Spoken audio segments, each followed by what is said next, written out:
cry. No hand below us, above only sky. Imagine all the people living for today. You and you may say I'm a dreamer, but I'm not the only one. I hope someday you will join us, and the world will be as one. Imagine all the people sharing all the world. You may say I'm a dreamer, but I'm not the only one. I hope someday you will join us, and the world will be as one.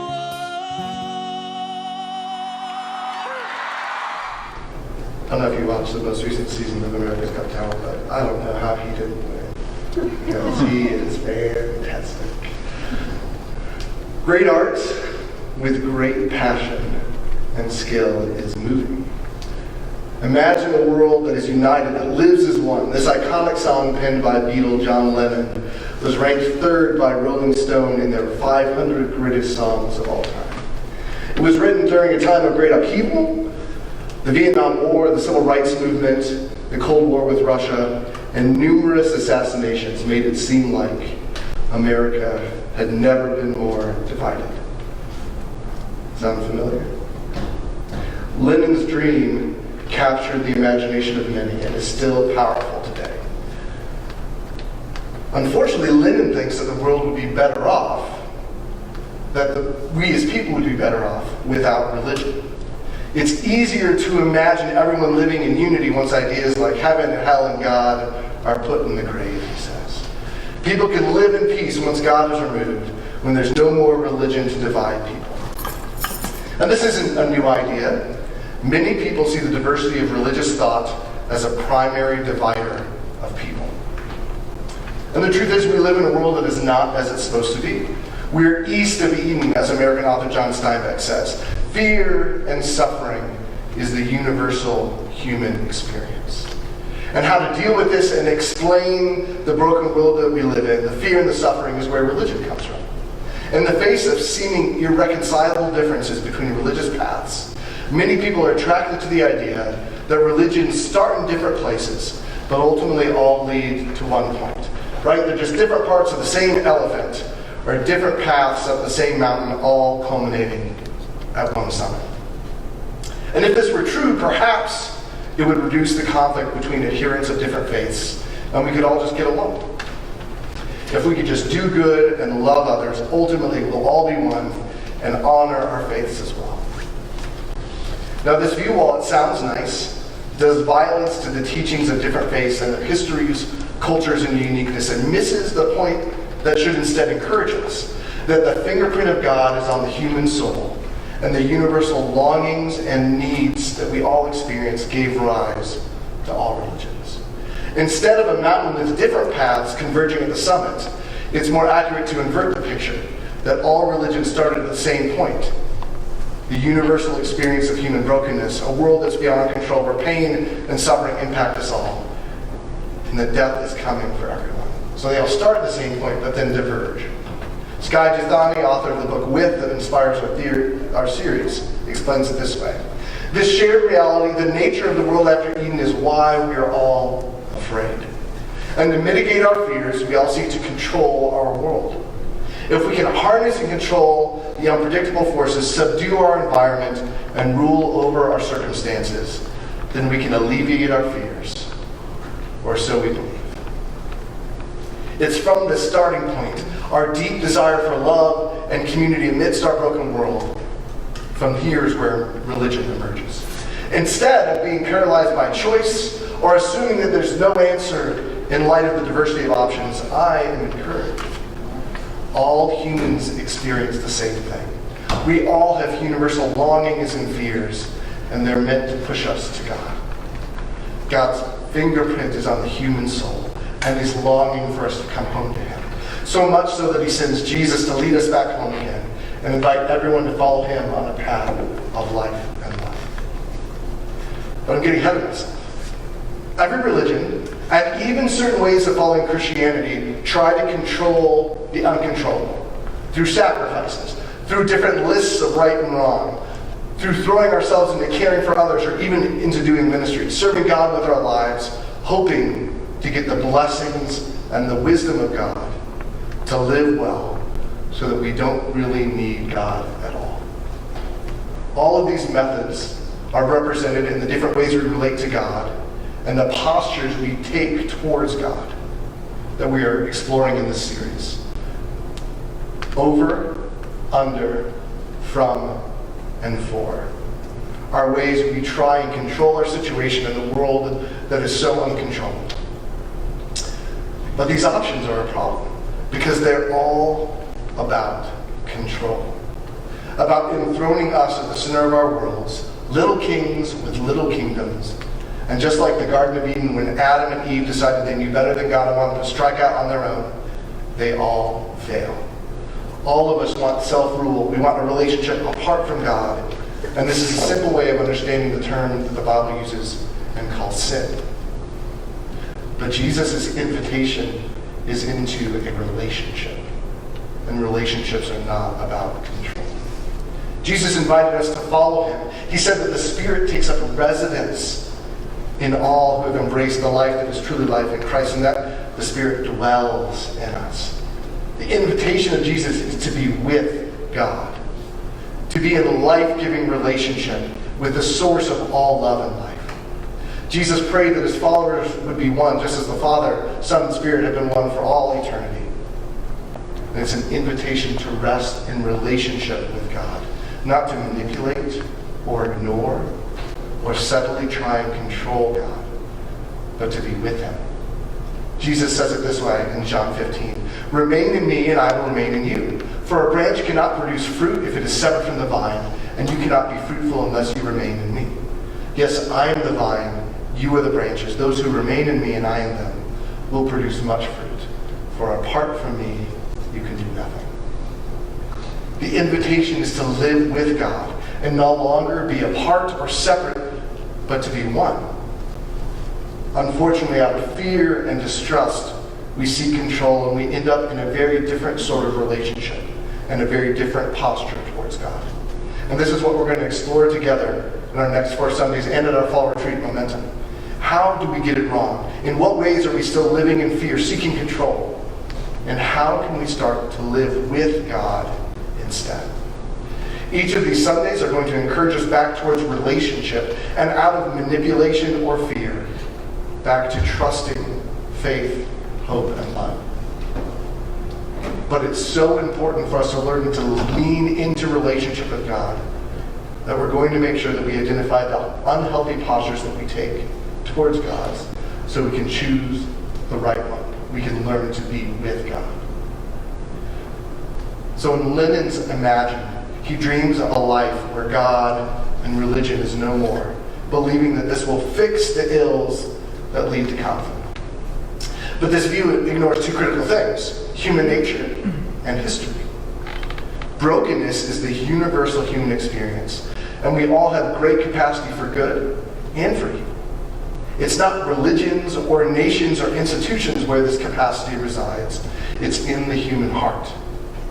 In each of us, every thought, word, deed is inviting either heaven or hell to earth, as C.S. Lewis said. And that's about you and me. It's about what resides in us. Removing religion won't fix what's broken in the human heart.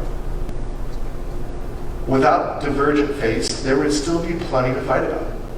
In fact, the idea that religion is the cause of the majority of human conflict is wildly inaccurate. And you'll see this repeated online, but let me give you the stats. The Encyclopedia for Wars, which I did not know existed until this week, reports that as of 2008, religion was only responsible for 123 out of 1,763 wars. That's about 7%. And deaths related to religious conflicts account for less than 2% of all people killed in warfare. Well, that's not great. It is totally fallacious to say that religion is the main culprit for war. In fact, it's mostly, you got stuff that I want, and I'm going to take it. Historically, secular regimes have never been successful in producing a more just society. They've never resulted in a utopian existence where everyone gets along. In fact, some of the most horrifying atrocities of the 20th century were perpetrated by atheistic governments.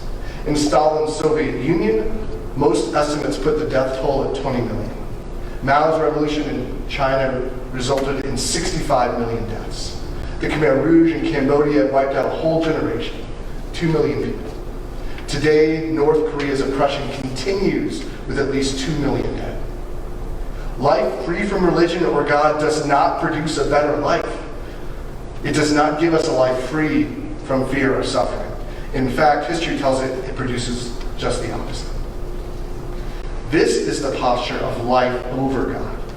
It's easy to see this in secular society. We don't need God. We are going to be in charge. We can make a better society than God can. But it can subtly creep into the church and into us as well. And this is deeply concerning. The Enlightenment paved the way for secular society and has seeped into the church. Through reason and the scientific method, people have sought to understand the unchangeable rules and laws of the universe. And the thought goes that once we understand those rules and laws, if we just live by them, if we understand those principles and leverage them to our advantage, life will be good. While I don't believe that science and faith are at odds, and there are many benefits the Enlightenment produced, reliance and relationship with God isn't one of them. Many who attend church call themselves Christians are effectively what's known as Christian deists. They believe that God created the universe in order to run according to natural laws, and now he's distant and uninvolved, uncaring. The image of a watchmaker who produces a beautiful and precise watch but then winds it up and lets it run is the image of deism. Practically, atheism and Christian deism both seek to control the world by casting off superstition and instead understanding the laws and rules of the universe and living by them, because that's where life comes from. There's no need for God, even if it's given a Christian video. We want the watch without the watchmaker. Let me help you understand what I'm saying here. This was a problem with the Pharisees as well, that Jesus said. They lived in a posture of life over God. Here's how this worked. They memorized the Old Testament. They sought to understand every nuance of the law and make sure that others lived by God's rules, but lacked a heart for God. They loved the law, but they didn't recognize the lawgiver when he stood in their midst. Jesus said it this way: "You search the scriptures because you think that in them you have eternal life, and it is they that bear witness about me. Yet you refuse to come to me that you may have life." It is in Jesus that life is found, not in the book that points to him, and the Pharisees missed it. Now, this view in modern days sees the Bible as a divine guidebook for living, and if we can just extract God's wisdom and live by it, then we can't go wrong. We'll live by the Bible and all will go well for us. Instead of viewing the Bible as a way to know God and pursue a relationship with him, the Bible informs our lives and decisions and gives us control through God's guaranteed principles. But once you have the guidebook, there's no need for the guide. Practically, we're pursuing the principles without the principle. Got to put that out there because otherwise you won't understand what I'm saying, right? Okay, let's get there. I'm going to repeat it again, so get ready. And what happens is that people have a relationship with the Bible and the wisdom for life that they can find there, instead of a relationship with God and the guidance that only God can give. following biblical wisdom and biblical principles does not require a relationship with God. Anyone can do it. Now, I don't mean to say that the Bible isn't important. It's what I teach every Sunday. It's what I think all of this is rooted on, right? But we study and engage and learn from the Bible because it teaches us about God and how to be in relationship with Him. And instead of a revelation of God, it becomes merely a source of divine wisdom and the place to discover God's principles for a happy and fulfilling life. And the Bible is better and more beautiful and more significant than that because it points and reveals and helps us fall in love with Jesus. This posture is particularly tempting for affluent, educated, professional communities like ours. And this is very convicting to work through. When every problem has a solution we can get in a book or a TED Talk or in a session with a counselor or in a prescription from a doctor, we start to approach the Bible and God in the same way. And money and education and comfort insulate us from the pain and suffering of the world, and it gives us a sense of control. But if we aren't careful, we'll find that we are pursuing the kingdom without the king, progress without the presence of God, and the blessings of God without the blesser. The life over God posture's emphasis on working principles may be appealing because it is far more predictable and manageable than an actual relationship with God. Relationships, whether human or divine, are messy, time-consuming, and often uncontrollable. But principles are comprehensible and clinical. Perhaps explains why a 2005 study found that only 3% of pastors listed prayer as a priority in their ministry. If He's already given you the watch, why bother maintaining a relationship with the watchmaker?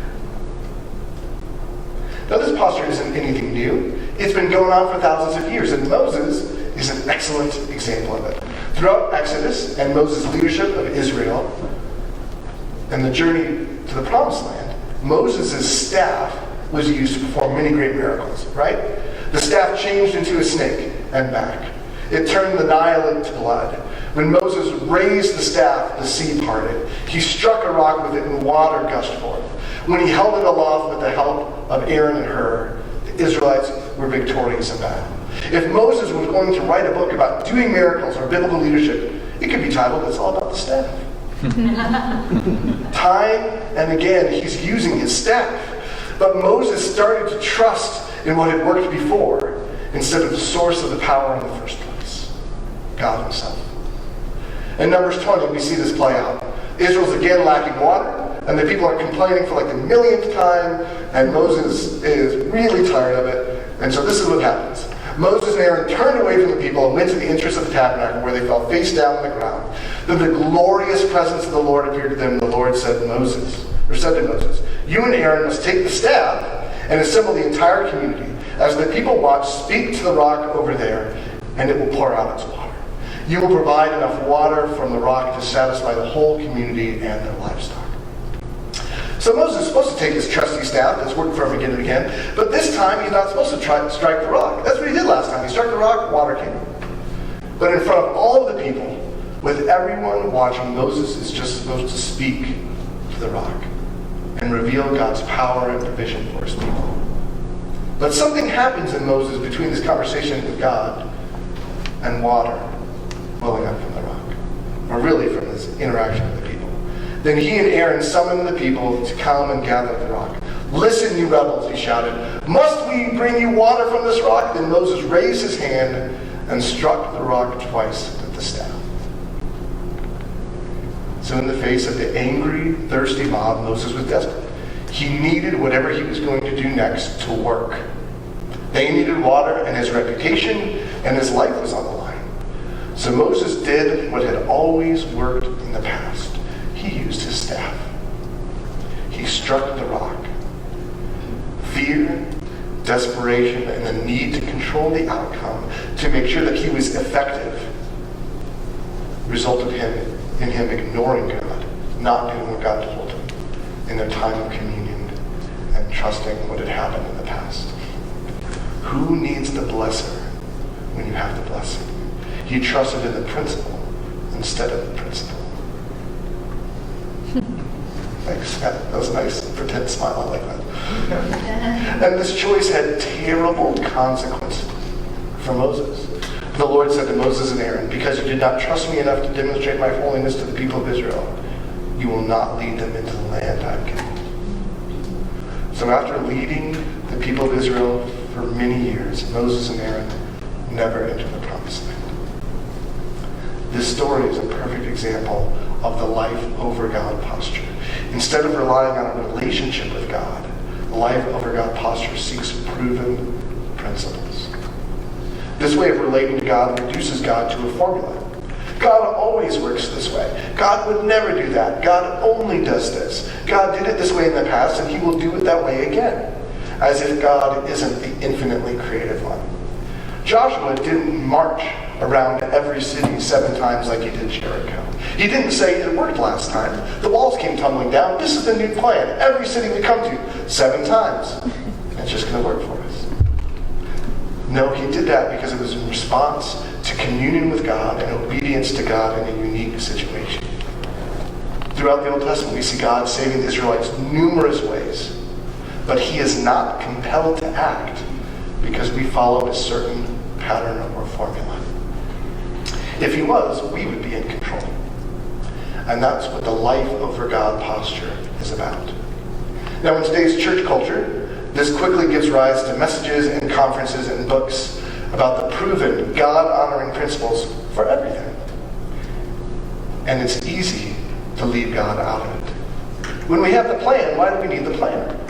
When we have the watch, who needs the watchmaker? We can learn to lead like Jesus, do marriage God's way, read Church Planning for Dummies, and there's no need for prayer or communion with our Creator. He has been replaced with a set of principles. Simple as 1, 2, 3. It is now possible to have a Christian marriage, a Christian business, or even a Christian nation without Christ actually being present. Now, this is not to say that there are no principles, or that we shouldn't seek to live and do business and do church in a godly way. We should. Only that our number one priority should be communion and life with God. Our ministry, our service, our relationships spring from the God who inspires and loves and serves us first and shows us how to truly love. And he wants us to rest in his love and trust him with our lives. He wants us to live with him, not above him. Unfortunately, the life over God posture also fails to reduce fear. In the hopes of alleviating our fear, living by these principles, even divine principles, it actually saddles us with greater responsibility. We are unable to control all the variables and minutiae of life, and we aren't meant to. Instead of reducing fear, it enhances us. Now, this is extremely prevalent in church planning or the church growth movement. Instead of valuing character, dependence on God, or faithfulness, it's easy to believe that the main indicator of leadership or God's blessing is numerical growth. If you just implement the proven formulas, lead by these principles, your church will grow. But this view is only reasonable if you ascribe to the life over God posture. Instead of abundant life in service of kingdom, a study found that clergy in the United States are leaving ministry at a rate of $1,500 a month. The pressure and anxiety is not alleviated, it's amplified. And lack of growth is equated with failure and a lack of leadership. And this is an easy trap to fall into. I've been told it, I've feared it, and I've judged others instead of trusting in the presence of God and leaving room for mystery and for a greater purpose that God may have for any community. I've been reading Jeremiah lately. And Jeremiah was a great prophet of God who did what God asked him to. He declared the truth and he was faithful, but no one listened to him. And before he even started, God said, you're going to go do this and no one's going to listen. If Jeremiah was evaluated on how many people responded to his messages, he would have been a failure. But Jeremiah was far from a failure. He penned 2 great books of the Bible because he focused on life with God instead of life over God. He communed and he was faithful with what God gave him. And to get personal, that's what I want to do. I want to lead a life like Jeremiah, and I want to help you do the same. And trust that God will do with our community what he wants. And maybe we'll grow deep and wide and big. But I want to be satisfied with a deeper relationship with God, with faithfulness with what God has blessed us with being known by faith and hope and love. And if we do that, I think we'll grow. But we may not grow numerically, because numbers do not equal success or faithfulness to God. And sometimes, in spite of a lack of spiritual life or faithfulness, people and businesses and maybe even churches are successful. If we grade based on adherence to proven principles or things that work, even if they aren't right or godly. The life over God posture values effectiveness as the greatest good, not faithfulness. The story with Moses striking the rock instead of just speaking, we know that God wasn't happy. What I didn't mention is that it worked. Water gushed from the rock. God performed a miracle in spite of Moses' actions, not because of it. It was effective, but it wasn't faithful. It wasn't spirit-led, and Moses paid the price. But from the perspective of the Israelites, who just wanted water, it was a success, even though God was displeased. Now that doesn't mean that we shouldn't evaluate our actions and make sure that we're not the problem if we don't grow, or if people don't come to faith in Jesus.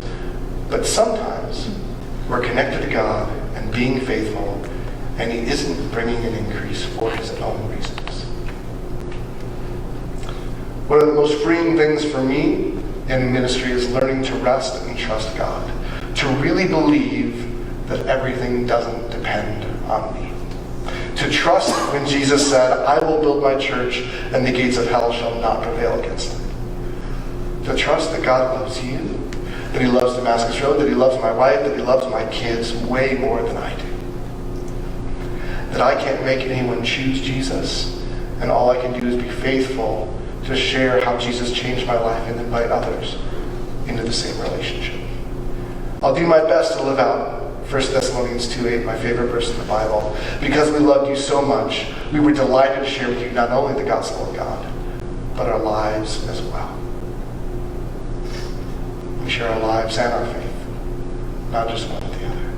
So I will trust God, and I will rest in his love, and believe what he tells me, that I am to live with him in faith and hope and love, and trust him with this church, with drawing others to himself, and know that my job is to equip others to rest in his love and to share the ministry of the gospel, and let go of the fear and control and the need to be over God, because it doesn't fix anything. Instead of life over God, we need to prioritize being with God. And for most of us, that begins with spending time with Jesus. Jesus' invitation is for us to learn from him and rest in his ways and love. This shouldn't be the last thing that we do every day, but the first thing we make time for in our lives. When we prioritize living life with God, everything else will fit around what matters most. So I encourage you to set time aside every day to read the Gospels, Matthew, Mark, Luke, and John, and spend time with Jesus. If we want to be like him, we need to spend time with him. We need to meditate and pray and pursue him. Make time for that. Every relationship grows through time. There is no way to rush becoming like Jesus. We need to continually be falling in love with Jesus again and again, choosing his ways. And this maybe sounds simple and like Sunday schoolish, but reading the Bible and praying are a great place to start. But we also, as a community and as leadership, want to help you go deeper. We all need to find activities that will help us stay in tune with God. Jesus himself spent time in solitude and silence, and enabled him to focus his mind on what really mattered, away from the distractions of life and the culture he lived in, and give him time uninterrupted with his Father. And if it was good for Jesus, it's probably going to be good for us. In fact, after this message, we're going to practice some silence and centering together so that we can get better at it. And get better at especially learning to rest in God's love and sweating a little bit because it's a little warm in here. We don't have much control over that. Jesus also studied the scriptures and worshiped God consistently. These activities of engagement can also be greatly beneficial for us. There are many things that we can do that Christians have done for centuries, and they're often called spiritual disciplines or practices. Spiritual practices are any activity that can help you gain power to live life as Jesus taught and modeled. Over the next 4 weeks on Sunday, at small groups at our fall retreat, we'll introduce some different spiritual practices to help you learn new ways to be with God. So I encourage you to commit today to be here for the series on Sunday, to go to a small group and practice what we practice here. Come to the fall retreat momentum to renew your relationship with God through spiritual practices and community, because we'll have 24 hours together to really dive into this together. John Lennon's song Imagine is beautiful, and it captured the feelings of a generation, and it still speaks to people today. And it is a great example of the life over God posture. If only there was no God, we could all live life as one. The dream seems nice, but it only repeats the mistakes of the past. In fact, it makes them worse. This dream only ends in one place, life without God, and that is no life at all. I would like to propose that you choose that you buy into a better dream, a different dream, articulated during the same era of Lennon's Imagine by Martin Luther King Jr., pastor and leader of the Civil Rights Movement. If we have to pick a dream to lean into, his I Have a Dream speech is one to cling to. Martin Luther King Jr.'s dream of justice and equality was rooted in the justice and love of God.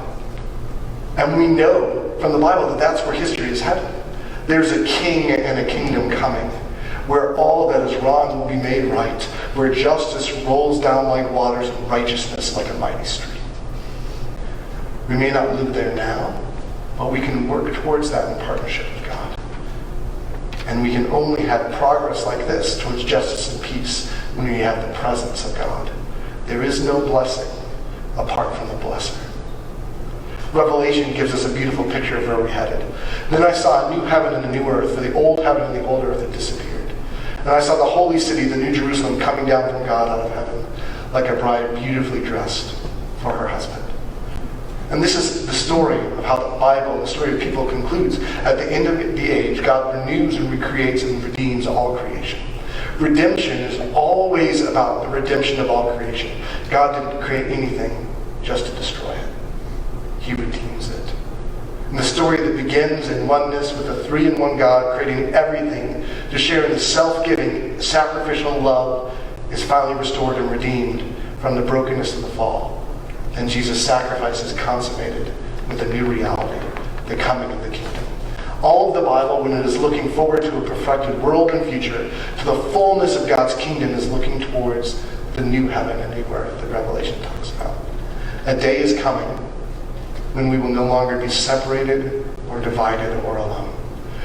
We won't long for community because we'll be home in the family of God, no longer distant from each other or from our Father. All the barriers that interfere with relationships will be gone. No more broken homes, no more orphans, no more widows, no more loneliness, no more broken bodies or minds. We will all live in oneness with ourselves, each other, and our three-in-one God who made everything to share the oneness that the Father, Son, and Spirit have shared for all eternity. In the new heaven and the new earth, there will not only be perfect oneness and community, there will also be justice. Our longing for the world to be restored to the way that we know it's supposed to be should point us towards God. And He tells us that justice is coming and restoration is the future. Revelation 7:17 says it this way: they will never again be hungry or thirsty, and they will be fully protected, and God will wipe away all their tears. Nothing that interferes with oneness will be found in the new heaven and earth, and nothing evil will be allowed to enter. There we will experience the perfection of life on earth and the perfection of ourselves as well. All of our brokenness of body and mind and soul will be healed. John writes in Revelation 21 that God will wipe every tear from their eyes. There will be no more death or sorrow or crying or pain. All these things are gone forever. This is life as it was meant to be, eternal life in the joy and pleasure and love of God.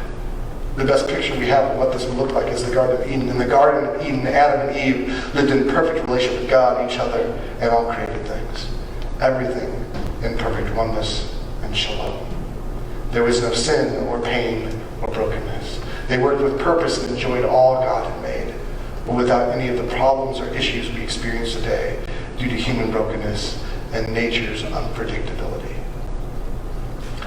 This is the dream that should animate us and call to us. It's a dream about a king and a kingdom where all is as it should be, and the love, joy, peace, and justice of God reigns. But there is no kingdom without the king. There is no progress towards all that is good and lovely and right without the presence of God. And that's what we need and want, life with God, not life over God. This is how Jesus explains eternal life in the Gospel of John. This is eternal life, he says, that they, his disciples, may know you, the only real God, and Jesus the Anointed, whom you have sent.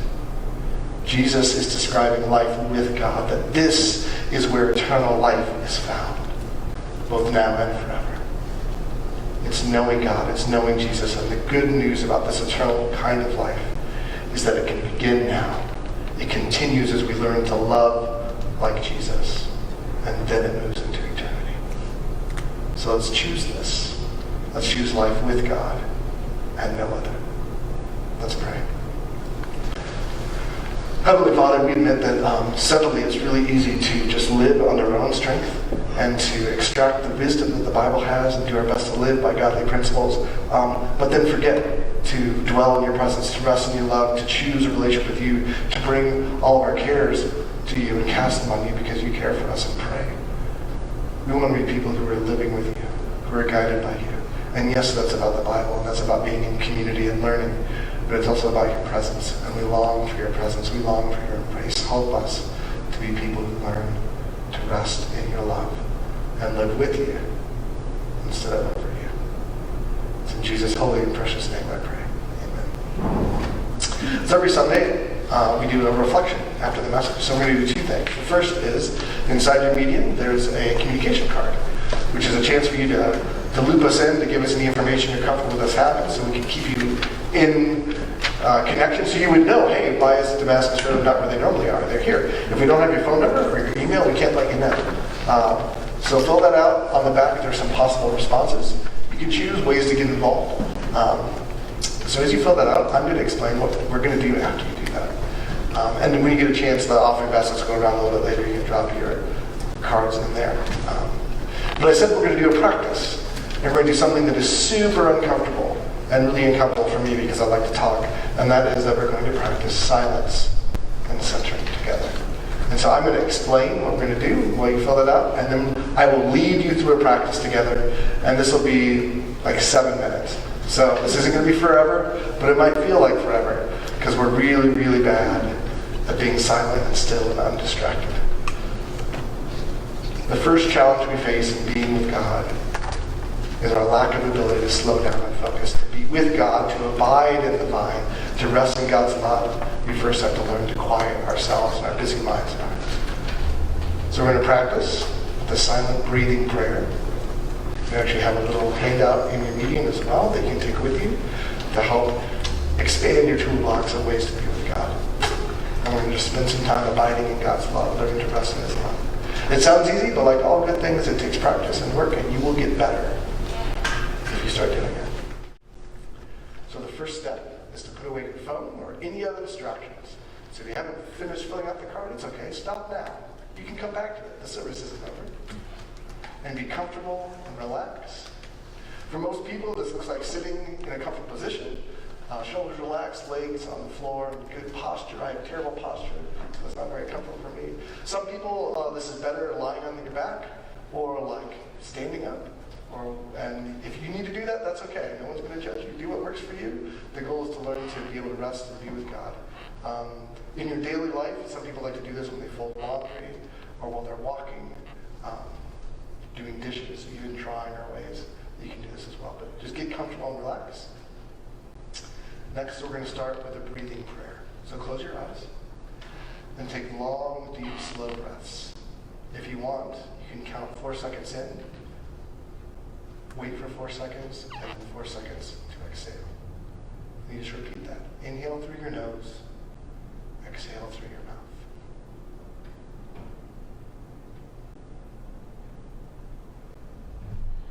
And what we want to do is start to pay attention to our breathing. Just sort of watch your breath go in and out.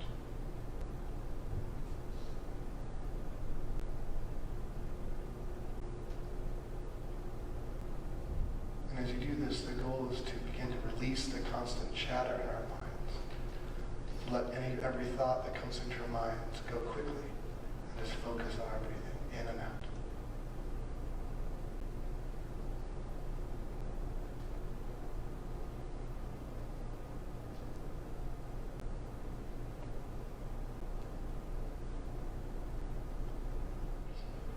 And that's okay. Don't judge yourself or feel bad or give up or worry. When you notice your mind start to wander, just recenter with a quick prayer like Father or Be Still, and just come back to your breathing. So we'll continue this together.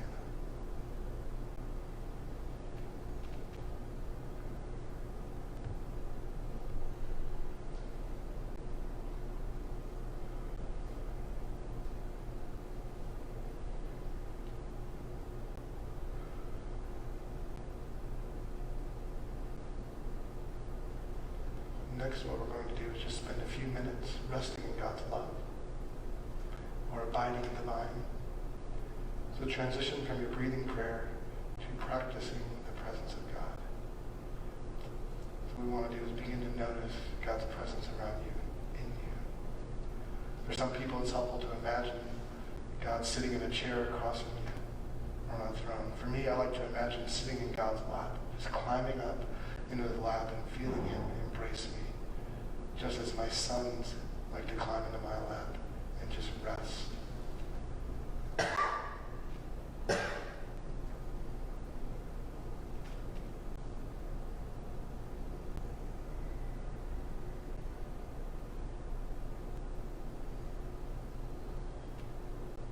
As you rest with God, welcome his love and joy and peace from the Holy Spirit.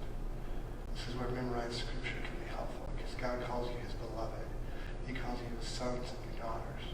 He calls you friends. He calls you heir. He calls you royal priesthood, a holy nation.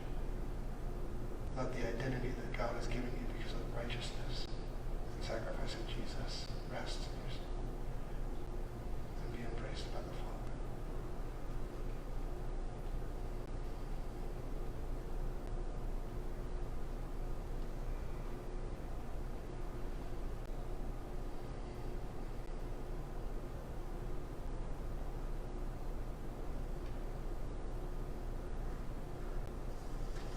If you want, you can certainly focus on listening for God's voice or get something off your chest in prayer, but the main goal here is simply to be with Jesus, to rest in his love, to know that he loves you no matter what you do, that you don't have to do anything to earn the love of God, that it's a free gift of grace, that he loves you and wants to spend time with you.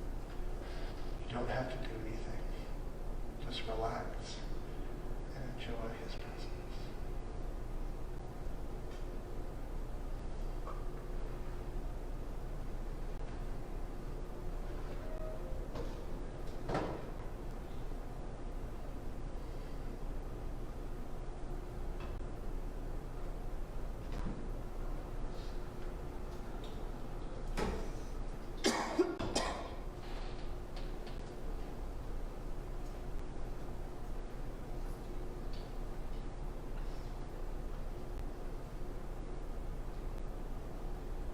And as you practice this, at the end, we just close in a prayer of gratitude and commit the rest of the day to the Lord. So I'll do that for us quickly.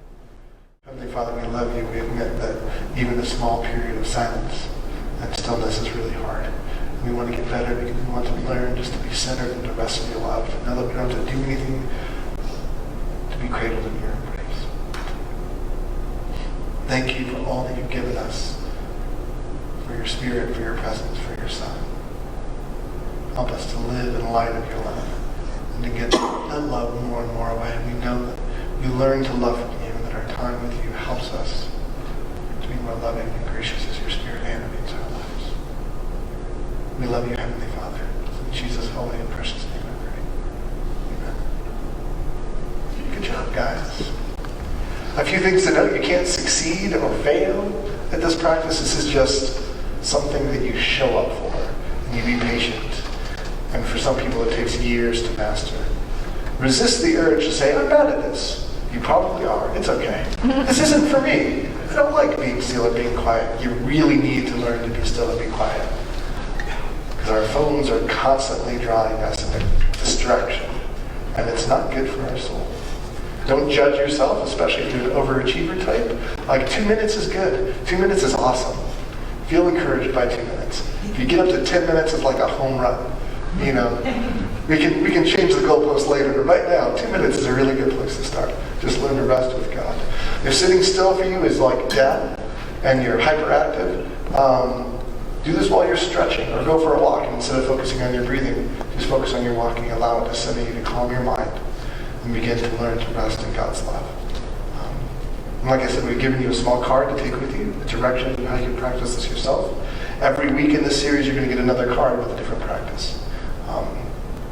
The goal of this isn't to be legalistic or to say, do all of these things. I would say, please don't try all of these things or try and integrate them into life. Try one that is helpful, but keep them. Because we'll go through seasons of our life where things that helped us before to be with God no longer help. And it's good to know that throughout history, in the Bible and the people of God, there have been different ways people have used to connect with God, to center themselves in the Spirit, and be able to live in the power of God. And that's all we want to do is give you the tools in your toolbox so you can begin to get engaged with God. And I'll be honest, I grew up in the church, and sometimes having someone tell me I just need to read the Bible and pray more is kind of soul-sucking. And I rebel against that a little bit. And the way we really do God is much bigger than that. And there are a lot more options than that. I went through a season where I needed to quit doing that and do something else so that I could come back to reading my Bible and praying with joy, because it became a drudgery.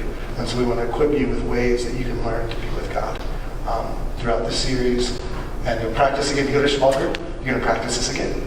At least you should do that again. Small group leaders, practice this again with people if they're ready for that.